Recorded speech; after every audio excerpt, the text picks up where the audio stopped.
Oi, turma, tudo bem com vocês? Tudo bem com a família? Sejam bem-vindos a mais um dia de estudo, a mais uma aula. Eu sou a Ileide, professora de português. Essa aula será ministrada para o 9º ano, será a nossa aula 8. Hoje falaremos da colocação pronominal nas locuções verbais e tempos compostos.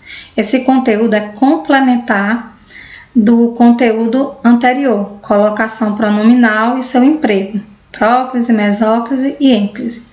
Também faremos nessa aula a correção de uma atividade de interpretação de texto que foi proposta na aula anterior. Vamos relembrar. Como vamos trabalhar a colocação pronominal nas locuções verbais e tempos compostos, vamos fazer aqui uma revisão da estrutura da locução verbal e do tempo composto.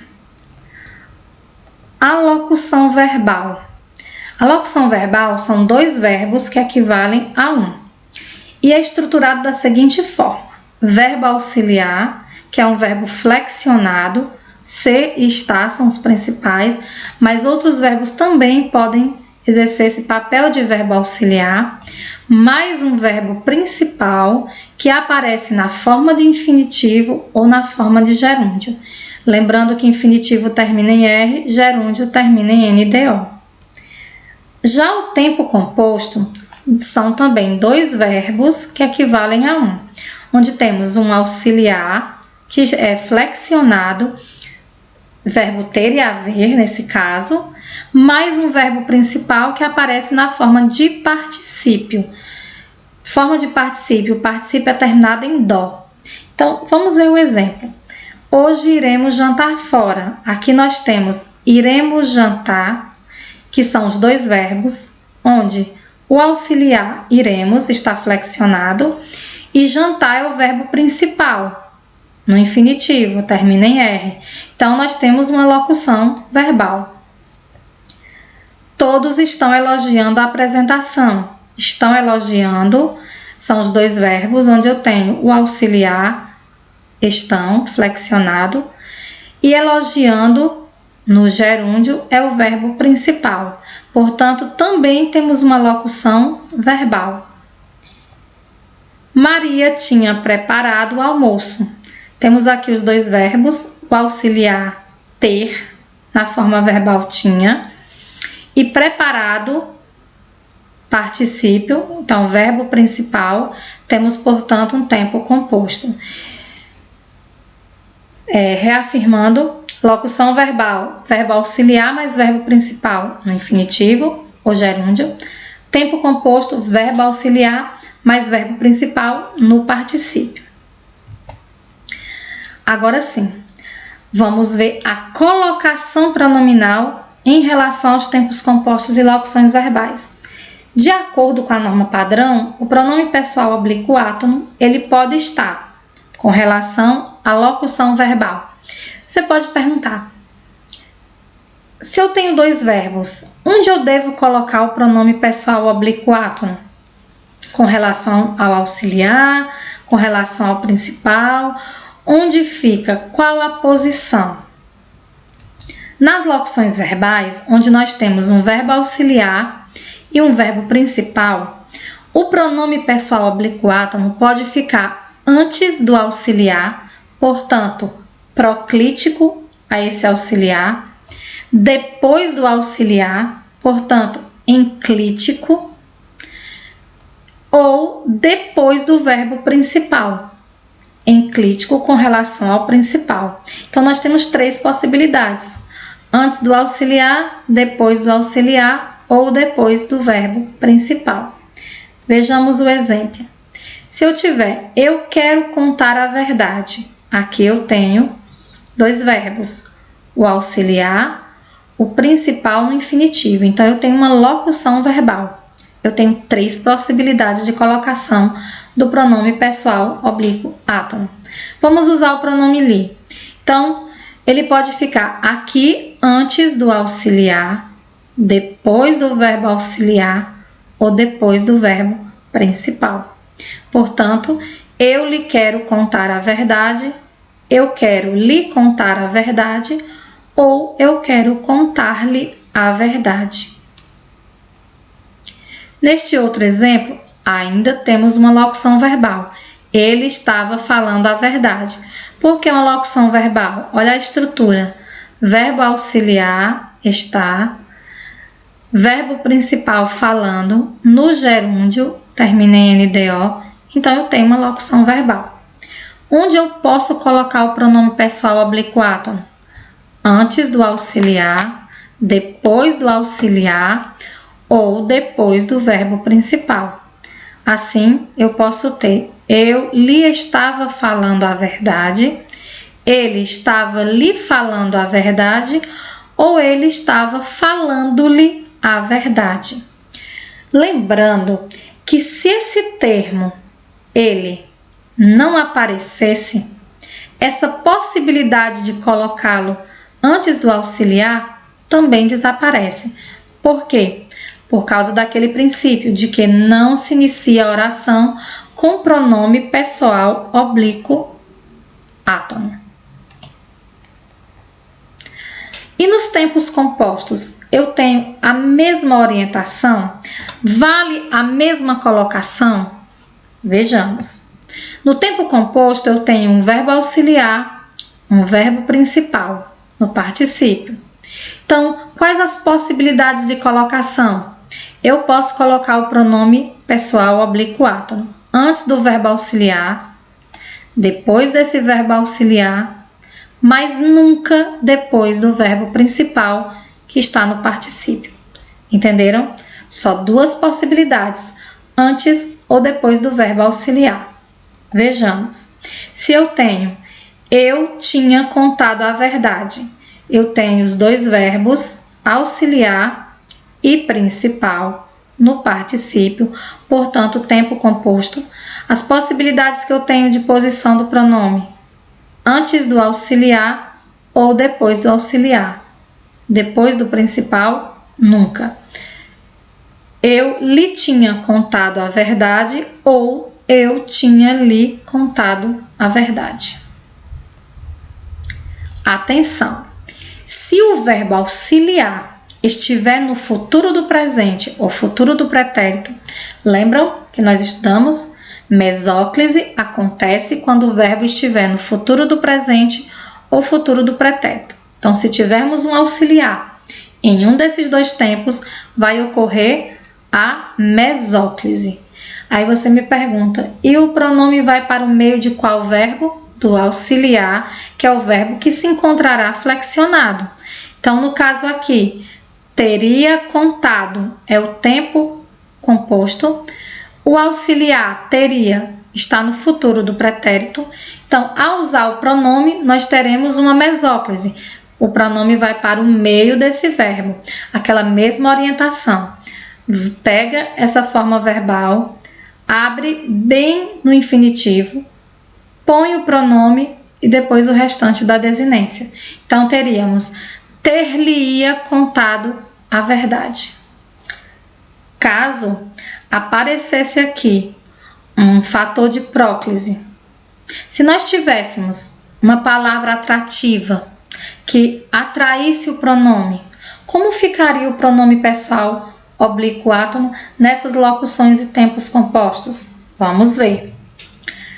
Se for uma locução verbal, como por exemplo em disse que quero contar a verdade, onde eu tenho aqui a locução, porque é verbo auxiliar, mais verbo principal no infinitivo, eu vou observar que aqui nós temos a palavra que. Esse que é uma conjunção subordinativa. E conjunções subordinativas nós já vimos que são atrativas. Então, onde ficaria esse pronome? Havendo esse fator aqui de próclise, o pronome com relação à locução verbal terá duas possibilidades: ou antes do verbo auxiliar ou depois do verbo principal. A possibilidade de ficar depois do auxiliar desaparece. Então, eu teria disse que lhe quero contar a verdade ou disse que quero contar-lhe a verdade. Mais um exemplo. Já estou contando a verdade. Aqui eu tenho a locução verbal, porque é auxiliar, mais verbo principal no gerúndio, então é locução verbal. Antes eu tenho um advérbio, o advérbio já é um atrativo, porque nós vimos que advérbios de qualquer circunstância são atrativos. Então nós teremos duas possibilidades, antes do auxiliar ou depois do principal. Aquela possibilidade de ficar entre os dois verbos desaparece. Sendo assim, já lhe estou contando a verdade ou já estou contando-lhe a verdade. E se for um tempo composto? Aí no tempo composto, nós vamos ter as possibilidades limitadas ainda mais. Porque, veja bem, já tinha contado a verdade. Aqui nós temos o tempo composto. Verbo auxiliar ter, mais principal, contado, que está no particípio. Com relação ao tempo composto, o pronome pessoal oblíquo átomo, ele pode ficar ou antes do auxiliar ou depois do auxiliar. Nunca depois do verbo principal no particípio. Então, se eu tenho um fator de próclise, eu já não posso usar aqui depois do principal. Essa possibilidade de ficar entre os dois também desaparece. Então, eu vou ter apenas a possibilidade de colocá-lo antes do verbo auxiliar. Portanto, já lhe tinha contado a verdade. Uma observação importante. No Brasil, mesmo na norma culta, a preferência é por construções em que o pronome oblíquo aparece solto entre as formas verbais. Vamos entender essa observação. Aqui, quero dizer o que sei. Nós temos uma locução verbal. Verbo auxiliar mais verbo principal no infinitivo. Então, é uma locução verbal. Quais as possibilidades que nós teríamos? Colocar antes. Nesse caso aqui específico não podemos, porque senão ele vai iniciar a oração. Então, teremos a possibilidade de deixá-lo depois do auxiliar ou depois do verbo principal. A nossa preferência é deixá-lo depois do auxiliar e tem um detalhe. Ele não vai se ligar por hífen ao verbo auxiliar. Então, a tendência é de que o pronome pessoal oblíquo, que é pronunciado com menor intensidade, está sempre na dependência de uma outra palavra, no caso o verbo, se ligue a ele quando estiver enclítico pelo hífen. Mas no português brasileiro, a preferência é deixá-lo solto entre esses dois verbos. Como acontece também aqui, ele tinha me decepcionado. Veja, nós temos aqui um tempo composto. As possibilidades que temos antes do auxiliar ou depois do auxiliar. A nossa preferência depois do auxiliar e solto entre os dois verbos. Terminamos as orientações sobre colocação pronominal nas locuções verbais e tempos compostos.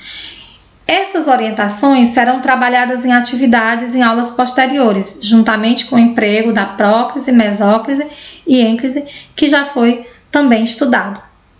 Agora, na segunda parte da nossa aula, nós faremos a correção daquela atividade de interpretação de texto que foi proposta na aula anterior, certo?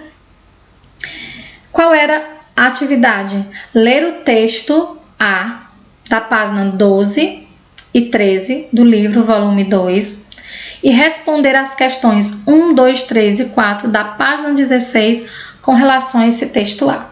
Então, vamos entender aqui.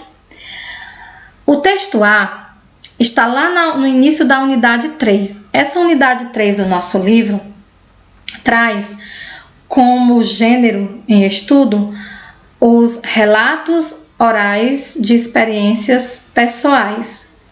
Então, nessa introdução da unidade 3, nós temos 3 relatos orais de experiências pessoais. O texto A é o relato, o depoimento da Vilma, Quem é Vilma? Vilma é uma angolana refugiada, certo? Ela é uma estudante e militante política que morava em Luanda e participava de muitos movimentos que defendiam a liberdade de expressão e manifestação, e também participava de movimentos que lutavam pelo fim da ditadura que vigorava no local onde ela vivia há bastante tempo, média de 35 anos. Então, a Vilma também, ela lutava por uma causa muito nobre, que era a causa dos estudantes. Os estudantes que não podiam ter acesso à escola pública de qualidade, entre outras causas que ela também lutava. Então, se você quiser assistir ao vídeo do depoimento, eu deixei aqui o link lá no YouTube. Ou você procure ler um pouco sobre o projeto Vidas Refugiadas. Esse depoimento da Vilma, ele está nesse projeto. Esse projeto foi uma abertura que se deu, certo? Para que mulheres, no caso foram 8 mulheres, pudessem falar a respeito dessa condição de refugiada. Tudo o que enfrentavam, as suas maiores dificuldades, os seus anseios, os seus sonhos, as suas esperanças, enfim. Então, quem tiver com o livro, eu estou aqui com o livro, certo? Acompanhe, por favor, a leitura do texto. Meu país é Angola. Nasci na cidade de Luanda, que é a capital. Começou a ter algumas manifestações em Angola de jovens professores para tirar o presidente da República, pelo tempo que ele está na presidência.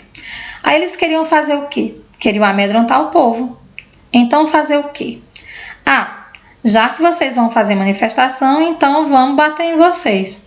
Aí bateram em pessoas inocentes sem necessidade. Tinha várias bombas instaladas debaixo da terra. Aí a pessoa tá passando normal e aquela bomba explodia. Muitas pessoas morreram assim. Muitas.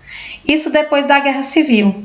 Muitas pessoas morreram, muitas pessoas ficaram sem perna, sem braço. Eles não vão matar você. A intenção não é matar você. A intenção é de torturar e mostrar para ver quem manda. Eu mando no país, eu vou fazer da forma que eu quiser com você. É isso que é a ditadura do presidente, do atual presidente. Nossa, foi muito difícil, porque deixar meu pai, minha mãe, meus sobrinhos, minhas amigas, foi muito difícil. Era dia e noite chorar. É muito diferente, comparando a mulher e o homem na questão de refúgio. A mulher sofre muito mais. Para mim, ser refugiada é continuar tentando e ser uma pessoa livre, grata por tudo, pela oportunidade também que o Brasil está me dando de trabalhar, de estudar, de correr atrás dos meus sonhos. Coisa que desde que eu cresci, meu pai sempre falava: você tem que pensar alto, por mais que você não tenha condição. Nunca pense assim: não tenho condição, não posso correr atrás dos meus sonhos. Corre atrás dos seus sonhos, independentemente. Se você tem condição ou não, assim, acredite e vai atrás. Não deu certo? Tente e continua tentando até dar certo. Esse é o depoimento da Vilma, certo? E sobre esse texto A, temos as seguintes questões. Primeira, em geral, a história dos refugiados é marcada pela resistência cotidiana e pela esperança de um recomeço em um país desconhecido para eles.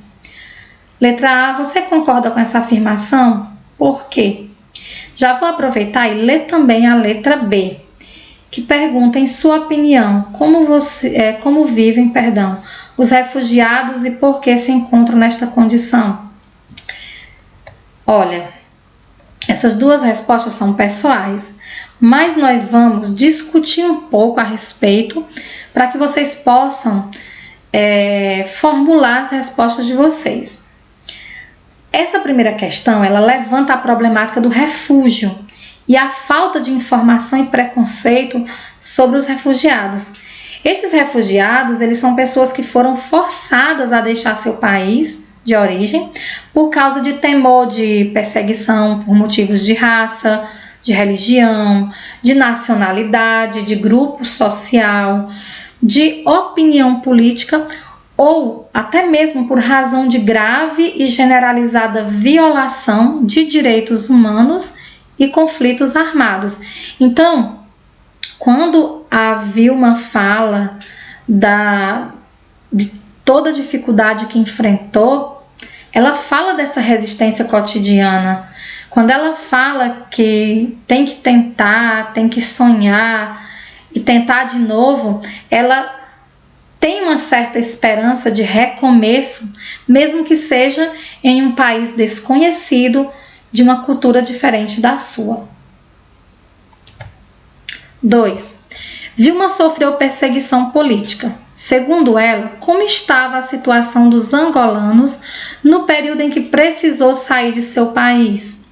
Se vocês tiverem lido direitinho o texto, ela fala que lá no país havia manifestações para acabar com a ditadura do então presidente, da República, que há muito estava no poder. Eu disse que a Vilma, ela era uma militante política e que uma das causas que ela lutava era pelo fim da ditadura, que já vigorava há bastante tempo, Então ela diz também que o governo queria amedrontar o povo, então torturava, batia nas pessoas e que depois da Guerra Civil haviam muitas bombas instaladas, Eles instalavam as bombas por baixo da terra e que essas bombas explodiam e que causavam mutilações e mortes. Que o propósito, é bom ressaltar, ela dizia, não era necessariamente a morte, mas a tortura, Terceira questão. O projeto Vidas Refugiadas deu visibilidade a Vilma e a outras refugiadas. Eu disse que esse projeto foi uma abertura para que 8 mulheres, refugiadas, pudessem dar seu depoimento. Então, embora Vilma tenha uma história pessoal distinta, ela tem elementos comuns aos da situação de outras mulheres refugiadas. Quais seriam esses elementos? Então, segundo o que a Vilma disse,